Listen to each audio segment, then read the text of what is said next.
La gare de Pithiviers, mais une gare différente des autres. C'est la gare du musée des transports de Pithiviers.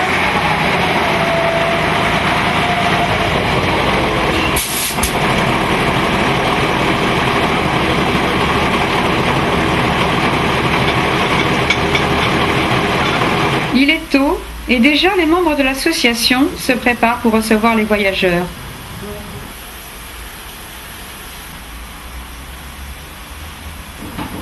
Construit en 1892 par les établissements de Decauville de Corbeil, le réseau reliait la ville de Pithiviers à Toury.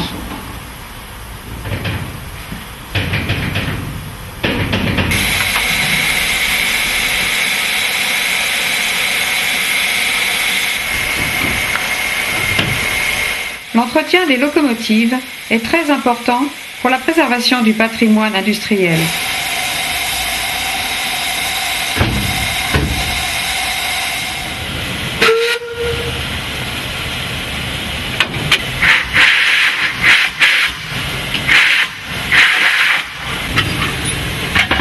Mais comment fonctionnent ces locomotives?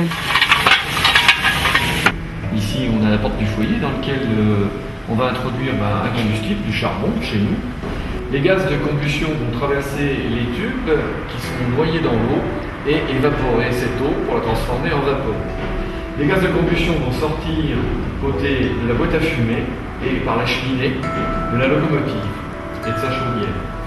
La vapeur est stockée dans le dôme dans lequel on va prendre, à l'aide d'un robinet qu'on appelle le régulateur, la vapeur pour l'envoyer vers le moteur. La vapeur est envoyée au cylindre par le régulateur qui est commandé par cette manette. Donc la partie motrice de la locomotive, la partie distributeur et la partie cylindre dans lequel se veut le piston qui va faire marcher la machine. Ici, on voit la vapeur arriver dans la partie supérieure du distributeur et pénétrer dans le cylindre par la lumière à l'avant. Une fois le piston rendu à fond de course, la vapeur détendue, le tiroir s'est déplacé en ouvrant la lumière ici et qui va permettre à la vapeur de s'échapper vers la cheminée.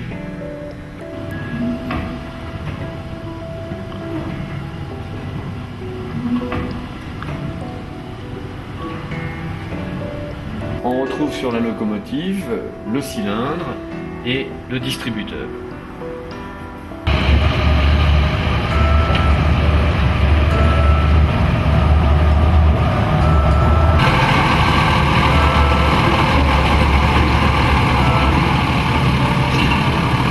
Pendant que les préparatifs s'achèvent, on découvre le musée des transports en compagnie du président de l'association. Vous avez devant vous une machine, je dirais presque mythique, une des plus anciennes du réseau, de l'ancien réseau Pithiviers-Toury, comme la plaque l'atteste. C'est une machine américaine qui est arrivée après le premier conflit mondial, c'est-à-dire vers 1918, après avoir servi sur le front de Somme à côté de Péronne. Vous avez donc la fameuse plaque de cette locomotive Alco Cook, qui est donc une locomotive américaine. Le nombre exact était environ 350 machines, fabrication Cook ou fabrication Baldwin. Et ces locomotives sont restées sur le territoire français après le conflit, puisqu'il y avait beaucoup de matériel français qui avait été détruit pour cause de guerre, et donc ce matériel est resté sur le territoire pour remplacer le matériel manquant. C'est une machine donc aux caractéristiques 131, c'est-à-dire le train de roulement donc classique d'une machine qui pouvait avoir une machine industrielle, qui pouvait avoir donc un pouvoir de traction important et une inscription en voie qui était très bien stabilisée et très bien répartie. Cette locomotive a donc terminé sa carrière sur le Pithiviers-Toury en 1964 à la fermeture du réseau. Et au niveau de la répartition de ces matériels, il en restait 4 au musée. Nous en avons donc une qui a été ferraillée, une qui est restée en état de présentation au musée, et les 2 autres qui sont parties, donc l'une au Pays de Galles et la 321, donc le numéro de série qui suivait, au niveau de Péronne, à côté de Péronne, donc sur le chemin de fer de la Haute-Somme. Donc 1964 est la dernière saison d'exploitation du TPT, et des amateurs de la région parisienne qui connaissaient bien ce réseau viennent en pèlerinage, puisque ce sera la dernière saison du train du TPT, donc qui relie Pithiviers-Toury et qui est essentiellement un train betteravier. Ces amateurs vont vouloir prolonger la vie de ce TPT en faisant un musée vivant et en créant une association qui va perpétrer le souvenir de ce petit chemin de fer. Comme il dispose encore d'un matériel et notamment de la traction vapeur, on va pouvoir sauver avec le département une partie de ce matériel pour une exploitation à but dit touristique. Mais l'idée du chemin de fer touristique n'existe pas encore dans ces années-là. Une autre machine qui appartient à notre musée, qui a une histoire un peu différente de la première locomotive qui vous a été présentée, c'est une de Decauville. 030, c'est-à-dire configuration, je dirais 3 essieux moteurs. Cette machine vient de la sucrerie de Toury, donc à l'autre extrémité de la ligne, et elle a été achetée par un particulier, M. Baroudel à l'époque, qui a acheté ce matériel au prix de la ferraille. Cette machine n'a pas pu arriver sur notre musée, sur notre site, par ses propres moyens, c'est-à-dire par la ligne, puisque la ligne était désaffectée, ou tout du moins elle était existante, mais interdite de circulation. Donc elle est arrivée par la route. C'est la représentation typique des matériels de Decauville, qu'il ne faut pas oublier, a été le constructeur de cette ligne à l'époque, puisque les lignes étaient concédées, comme les autoroutes maintenant, et c'est donc la maison de Decauville, de Corbeil-Essonnes, que tout le monde a connue, qui a donc construit cette machine.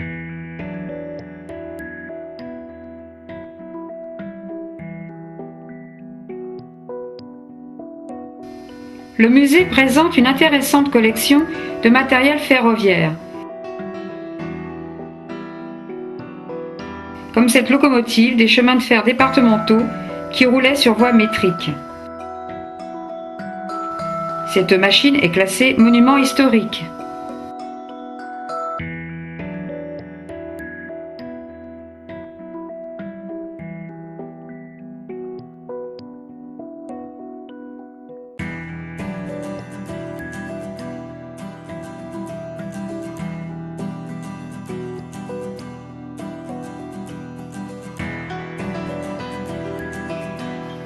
L'association fut créée en 1966. Elle sauvegarda 4 km de réseau depuis la gare de Pithiviers au bois de Bélébat. Ce fut le premier chemin de fer touristique en France, exploité et entretenu uniquement par des bénévoles.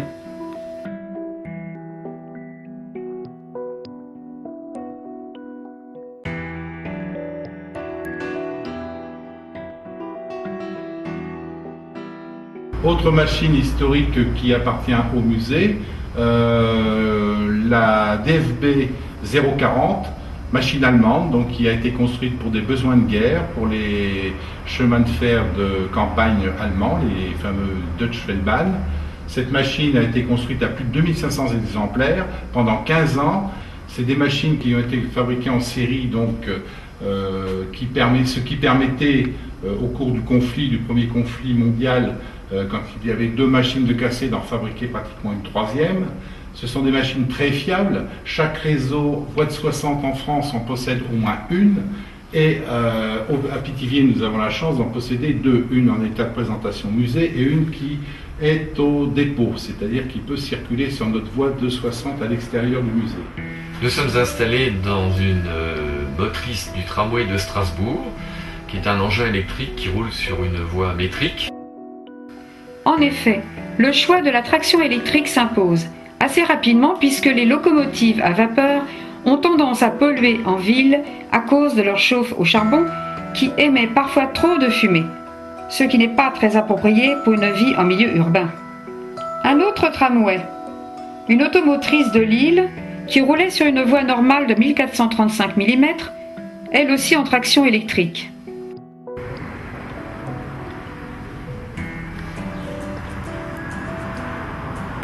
Les premiers voyageurs arrivent.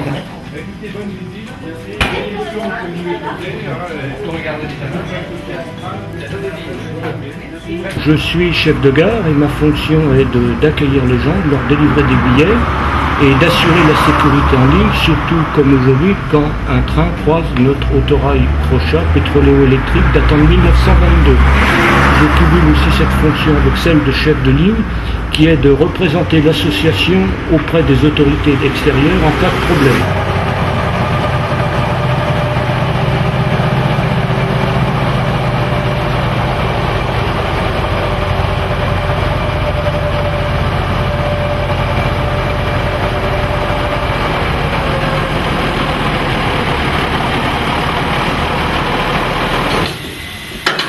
Une locomotive à vapeur nécessite plusieurs heures de chauffe le matin quand elle est froide.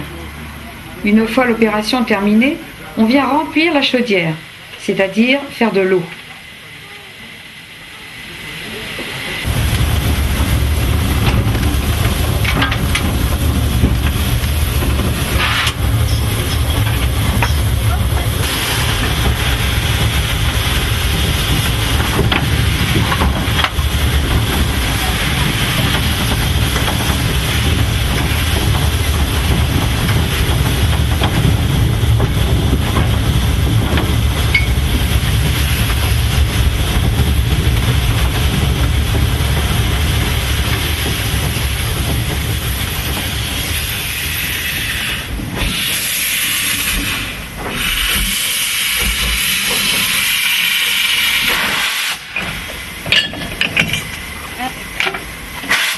Appuie pour la cale, Renaud.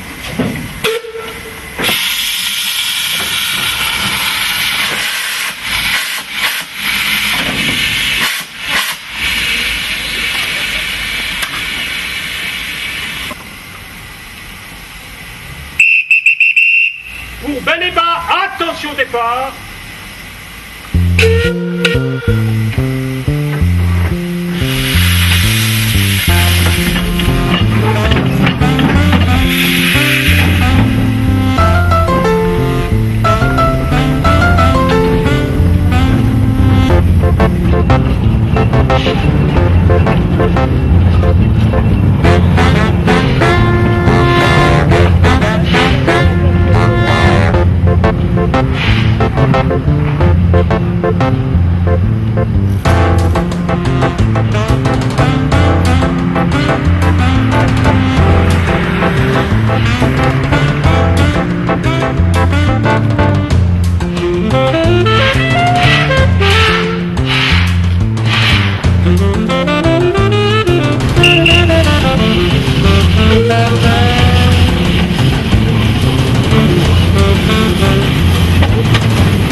À la belle époque, les trains circulaient sur des voies de 60 et servaient pour le transport des voyageurs et l'acheminement des betteraves vers les sucreries.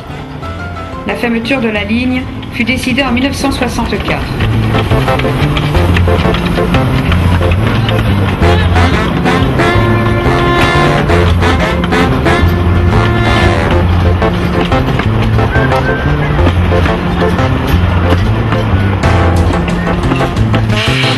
Nous retrouvons Michel Coppos. Une autre machine classée monument historique, la 130 Meuse, qui provient de la sucrerie de Mézy. Une partie importante de la collection est classée monument historique. L'intérêt de ce classement, c'est de recevoir des aides pour la remise en état, mais cela exige bien entendu une remise en état qui respecte parfaitement l'état d'origine de l'engin.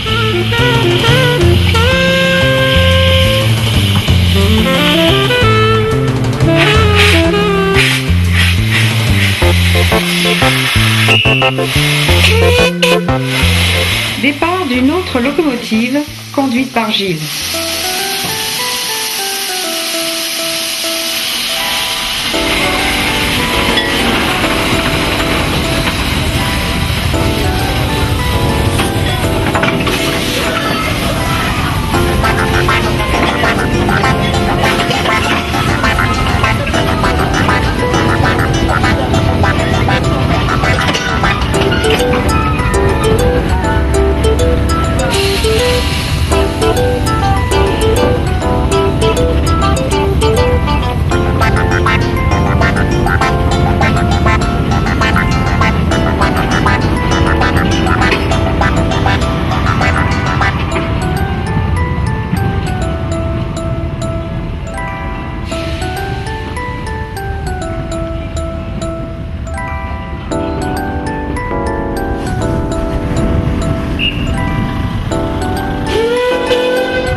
Rencontre inattendue avec la confrérie du Pithiviers.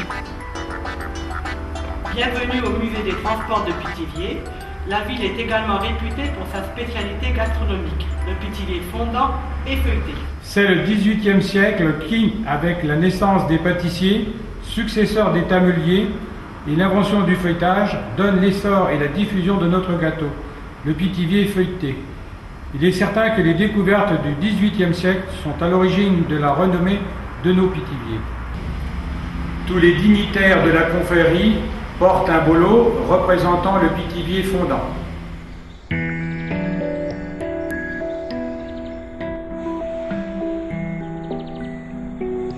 C'est au Péché Mignon que l'on découvre la fabrication du pithiviers.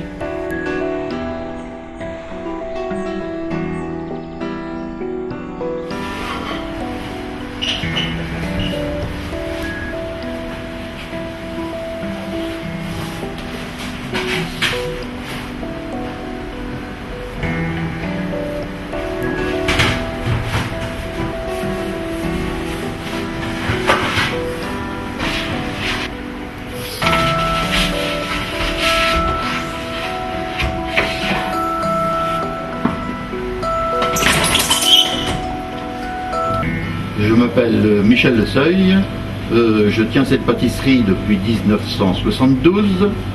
Je suis originaire du nord de l'Eure-et-Loire, de Dreux, et je suis arrivé ici ne cherchant pas du tout faire le pithiviers en question. C'est les prédécesseurs qui m'ont montré les recettes tenues secrètes et je me suis appliqué à les réaliser le mieux possible. Pourquoi des amandes à Pithiviers? Parce que Pithiviers était un carrefour important et avec des échanges de marchandises. Le pithiviers fondant est théoriquement plus ancien que le pithiviers feuilleté, parce que le feuilletage n'a été découvert que récemment.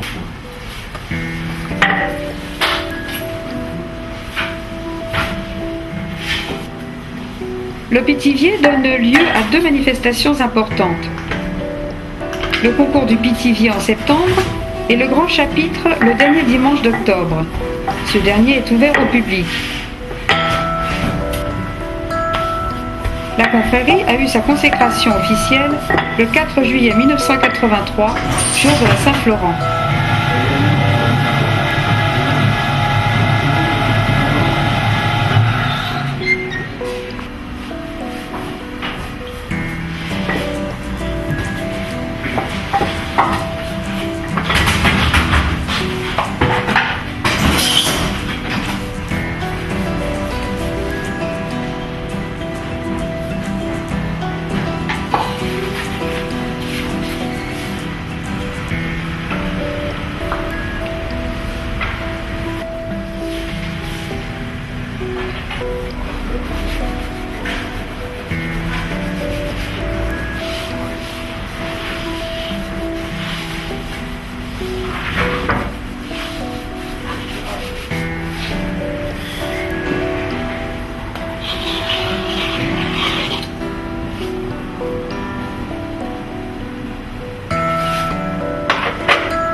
Un autre train emmène les voyageurs à Bel-et-Bas.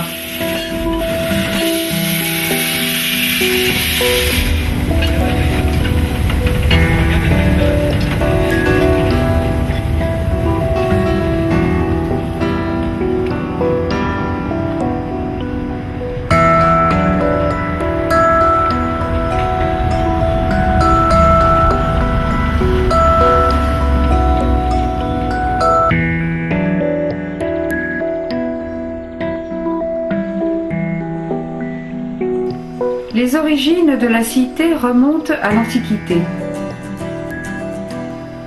Autour de l'église, ces rues, ces maisons médiévales ont gardé leur cachet d'antan.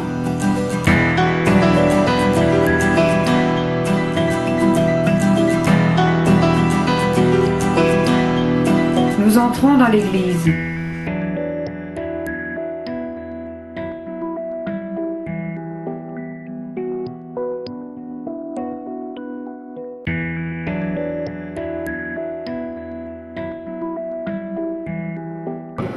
Nous sommes ici dans l'église paroissiale de Pithiviers, qui est placée sous les vocables de Saint-Salomon et de Saint-Grégoire.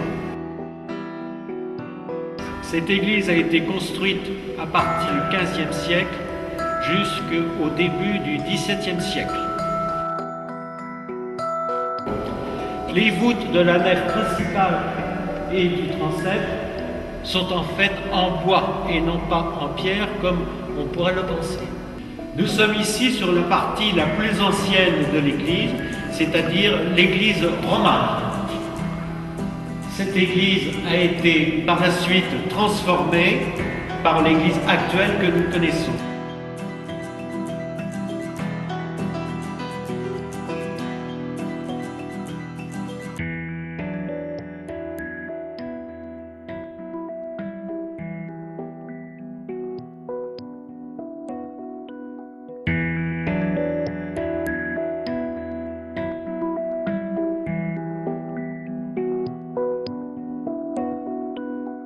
Ici, nous sommes dans la partie la plus ancienne connue de Pithiviers. Ceci représente approximativement 1000 ans d'histoire. Cette crypte-ci remonte probablement vers les années 900. Elle fait partie d'un ensemble de plusieurs églises emboîtées les unes dans les autres, si l'on peut dire, qui sont à peu près au nombre de 3, peut-être voire même 4. Puisqu'il y a eu des constructions, destructions, reconstructions, destructions, etc. Donc qui correspond à tous les événements d'histoire du secteur. Cette partie, si vous voulez, donc de la collégiale Saint-Georges, actuellement est donc visitable.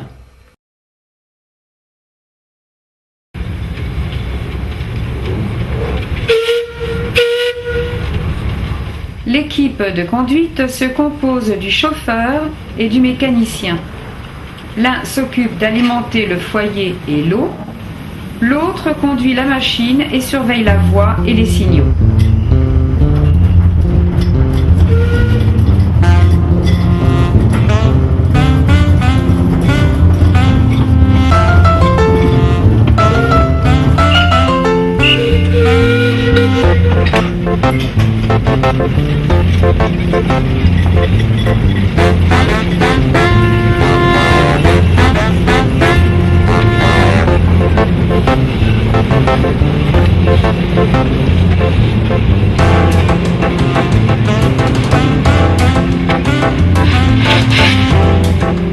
Une locomotive à vapeur est une machine vraiment délicate.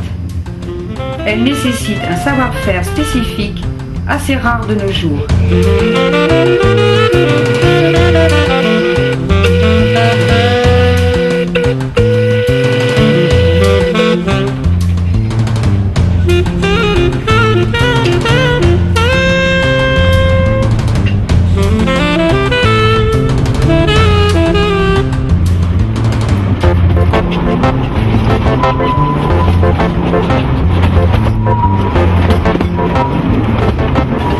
Arrivé à la gare de Bel-et-Bas,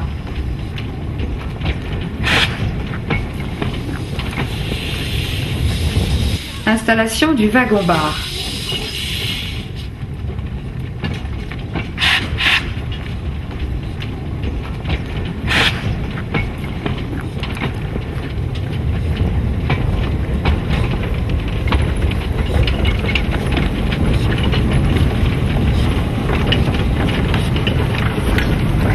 Madame la conseillère régionale, monsieur le conseiller général, chers amis, chers confrères, bienvenue pour ce 24e concours du gâteau de Pithiviers.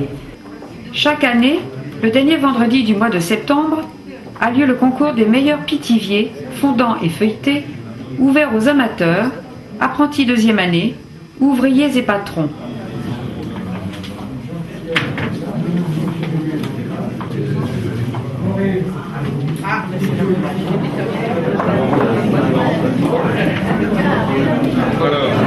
Alors, je peux y aller ?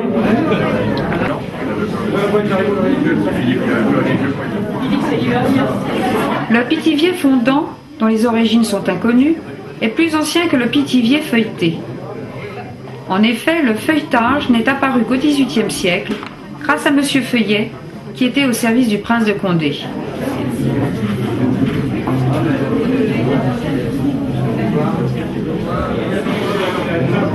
Lors du grand chapitre du dernier dimanche d'octobre, les récompenses du grand concours sont décernées.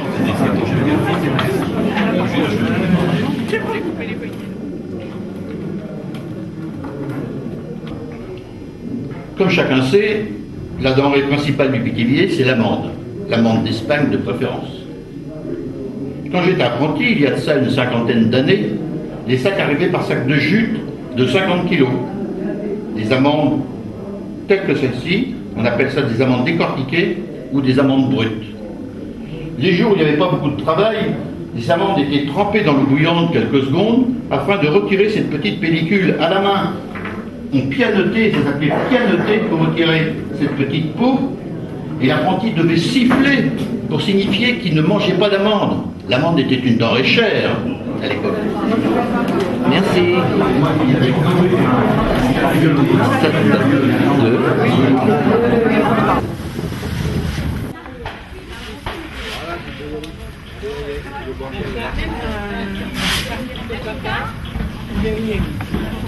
Le wagon-bar n'a pas toujours eu bien sûr cet usage. Donc le petit chemin de fer Pithiviers-Toury relie ces deux petites cités qui sont séparées par 32 km tout en desservant un certain nombre de petits villages brosserons. Et en fait il sera utilisé par les populations locales ou bien pour se déplacer vers Toury. Le transport des voyageurs cessera donc en 1952 suite au développement des transports individuels. Mais le petit chemin de fer va continuer ses campagnes betteravières puisqu'il y a une sucrerie, une à Toury, une à Pithiviers. Et notre petit train continuera à transporter ces 400 000 tonnes de betteraves à chaque saison.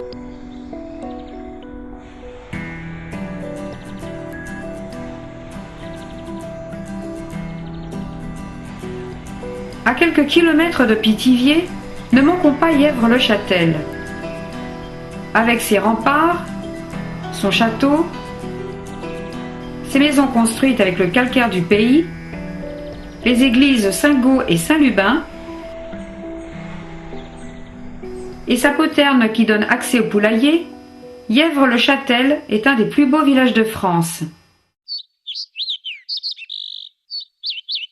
Ce château qui est derrière nous a été construit au XIIIe siècle sur un promontoire rocheux. C'est le dernier promontoire rocheux avant la plaine de Beauce. Alors, ce château a été construit au début du règne de Philippe Auguste avec les derniers perfectionnements de l'art militaire apporté des croisades.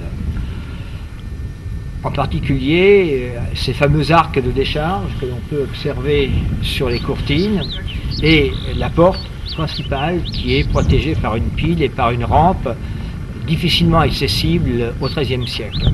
Ce château a été construit sur cet endroit parce que le domaine royal allait simplement de Senlis à Orléans. Et lorsque les rois souhaitaient se rendre de Paris au Val-de-Loire, ils empruntaient une artère stratégique du royaume qui en gros empruntait le chemin entre Montlhéry, Dourdan, Étampes et Yèvres-le-Châtel. Et plusieurs rois de France ont séjourné et sont passés à Yèvres-le-Châtel. On a Louis VI le Gros, on a Philippe Auguste. Pendant la guerre de Cent Ans, Yèvres-le-Châtel a été la seule place forte au nord de la Loire, pas tombée aux mains des Anglais ni des Bourguignons. Et son capitaine d'armes, Nicolas de Girême, a même pris une part active à la libération d'Orléans aux côtés de Jeanne d'Arc. À partir du XVe siècle, Yèvres perd de son intérêt stratégique, le bourg de Pithiviers se développe, la maréchaussée sera transférée en 1634 à Pithiviers et sous la Révolution, pour le début de la Révolution, il y a les cahiers de doléances et dans les cahiers de doléances, les habitants de la région demandent à ce que le tribunal royal, qui continuait à siéger tous les mercredis matins à Yèvres-le-Châtel, soit transféré à Pithiviers où les magistrats d'ailleurs avaient leur résidence. Ce sera fait et à partir de là, Yèvres-le-Châtel sera en partie oublié jusqu'à ce qu'une association, dans le courant du XXe siècle, l'association des compagnons de la Châtellenie, reprenne à son compte la gestion de ce patrimoine et permette sa restauration qui a été organisée au cours des 5 dernières années.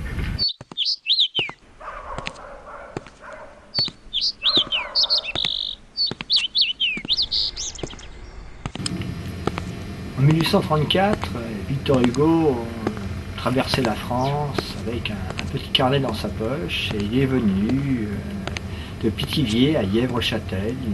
Et le lendemain, il a écrit à son épouse Adèle pour lui décrire sa journée en disant « Je suis allé hier à Yèvres-le-Châtel avec mes souliers percés. Yèvres-le-Châtel contient un château ruiné mais complet. C'est magnifique, je dessine tout. » Et effectivement, Victor Hugo, sur son petit carnet, a représenté plusieurs aspects de Yèvres-le-Châtel, à la fois la forteresse, mais aussi l'église Saint-Lubin avec ses croix anciennes. Et lorsque nous avons restauré l'église il y a une dizaine d'années, nous avons restitué le décor que Victor Hugo avait pu connaître avec ses croix anciennes dans ce cimetière. Alors Victor Hugo ajoutait dans sa lettre à son épouse qu'elle lui manquait, qu'il allait bientôt rentrer à Paris. En fait, il était avec sa maîtresse Juliette Drouet. Ils ont eu 3 mois pour rentrer, mais ça, c'est une autre histoire.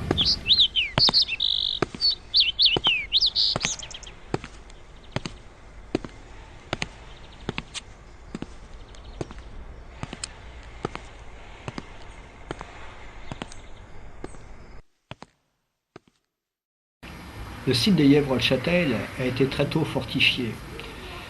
À un moment, cette fortification dépendait du roi de France, c'était une châtellenie royale. Et Arnoux, le baron Arnoux d'Yèvre, était le responsable de cette châtellenie. Son épouse Lucinde, sans doute pour expier quelque peu le comportement de son mari, va faire construire un prieuré dans l'enceinte du château, sous l'invocation de Saint-Gau. Saint-Gau était un saint breton dont les reliques avaient été ramenées dans la région par des moines qui fuyaient l'invasion des Normands.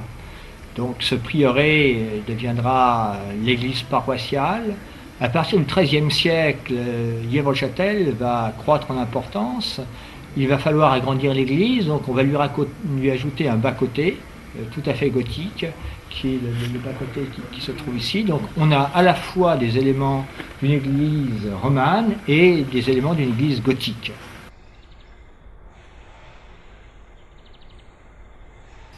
L'église Saint-Lubin fut terminée au début du XVIIIe siècle. Elle fut consacrée au culte jusqu'aux guerres de religion avant d'être saccagée et pillée.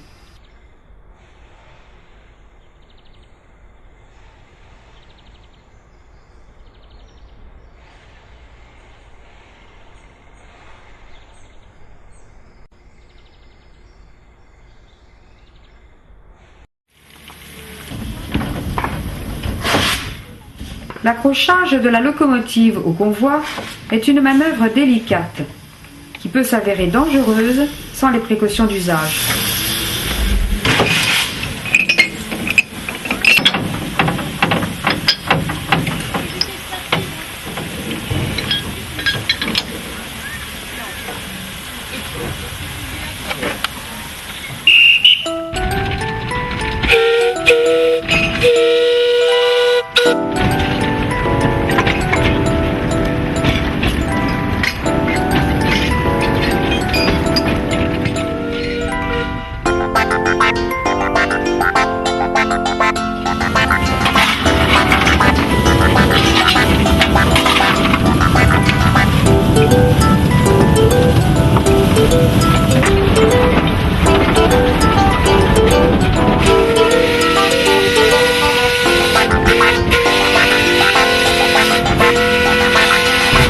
Retour à la gare de Pithiviers. Et comme dans tout voyage en train, un contrôleur poinçonne votre billet.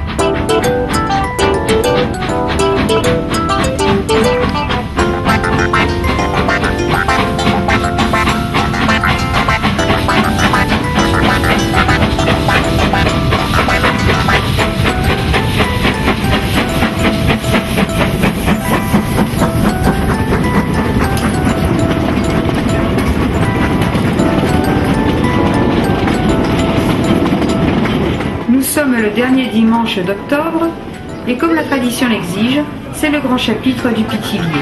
J'appelle la confrérie des chevaliers du serpent de Gâtinais.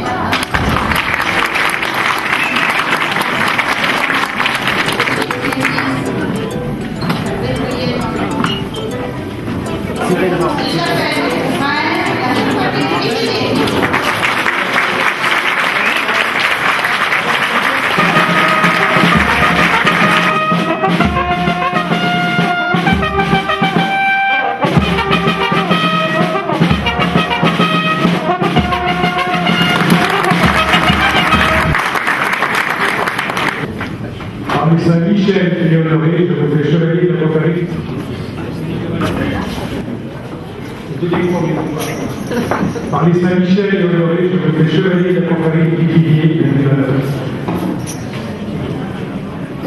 Par les Saint-Michel et Honoré, je me fais chevalier de la confrérie de Pithiviers, bienvenue à notre confrérie.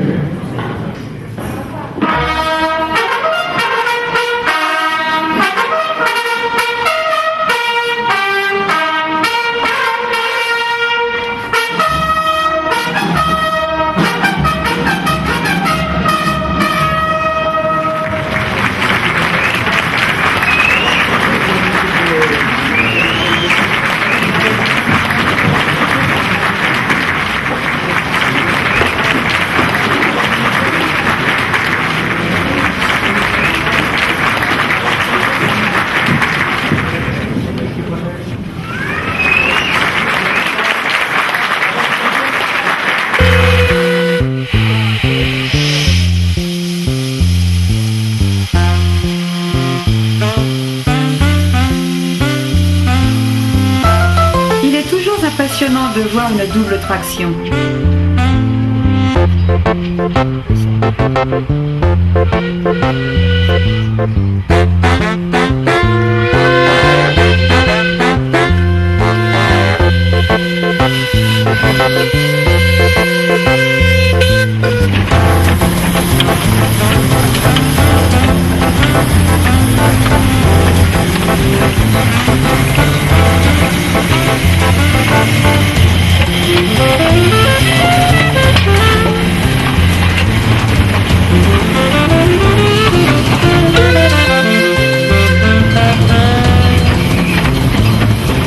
Le temps d'une journée, l'association a su recréer l'ambiance d'un voyage comme à la belle époque.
Thank you.